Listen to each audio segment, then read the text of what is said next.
We all love ice cream. It is a perfect treat on such a hot summer day. But what if one cold scoop is adding fire to one of the most raging conflicts in West Asia?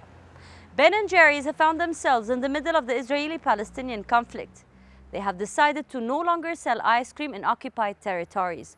This move has been slammed by Israel as it warned the company of severe consequences. So for our cover story this week, we take a look at the flavor this ice cream is adding to the conflict.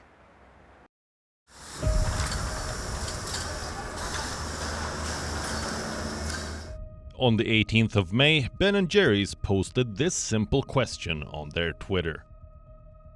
It read, "Any mint lovers out there?" An endorsement of their new confectionery delicacies. The tweet went viral with hundreds of respondents, just not the kind that the company wanted. This was the time Israel was bombing the Gaza Strip. Rockets were being fired from both sides. Palestinians were being killed, and calls for a free Palestine was growing louder. So, the ice cream company's post was flooded with tweets, slamming the sale of its products in Israel and its occupied territories. Response after response, tweet after tweet, called out Ben & Jerry's hypocrisy. Since then, Ben & Jerry's did not tweet for a month. A company that thrives on its social messages and funny confectionery quips went radio silent on social media. Until this tweet on July 19th, it announced that the company will no longer sell ice cream in occupied Palestinian territories. The Vermont-based company is halting all sales in the West Bank and in other occupied territories in East Jerusalem. The reason? It says that the sales are inconsistent with their values. Ben & Jerry's was founded in 1978. The founders are Ben Cohen and Jerry Greenfield, two Jews who set up the company in Vermont.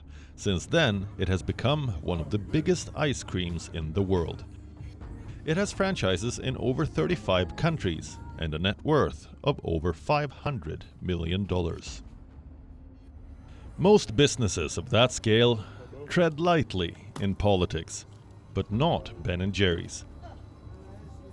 They thrive on social messaging, taking a stance in each and every issue. Since 1987, Ben & Jerry's has been selling in Israel.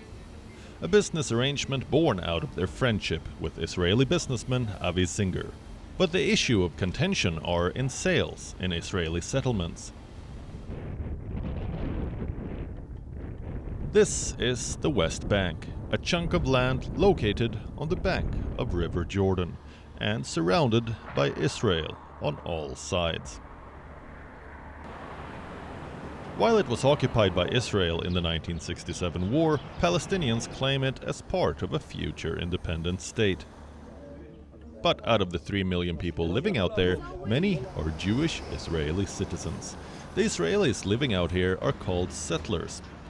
They live in the West Bank, but are citizens of Israel. Over 460,000 Israelis live here in occupied West Bank. There are around 130 recognized settlements. The international community deems them as illegal. But Israel calls it a part of its own territory. Vermont, where Ben & Jerry's was founded, is the heart of pro-Palestinian movements in the United States.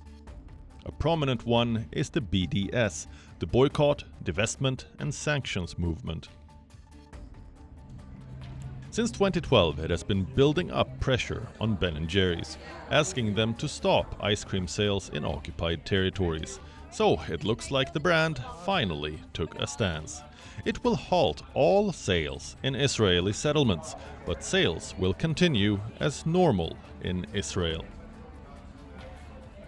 The move has infuriated Israel.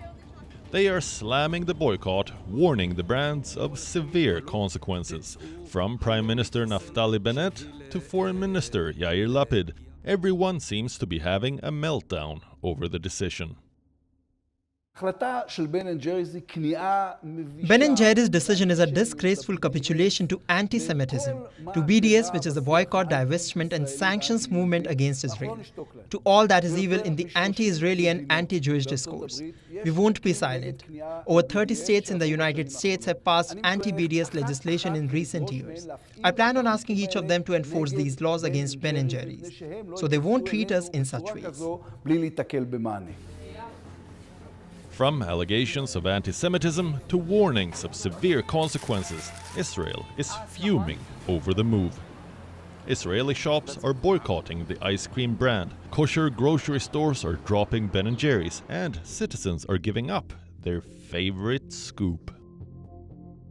It doesn't make any sense, but it makes sense if you're anti-Semitic and you hate Israel. This is perfect.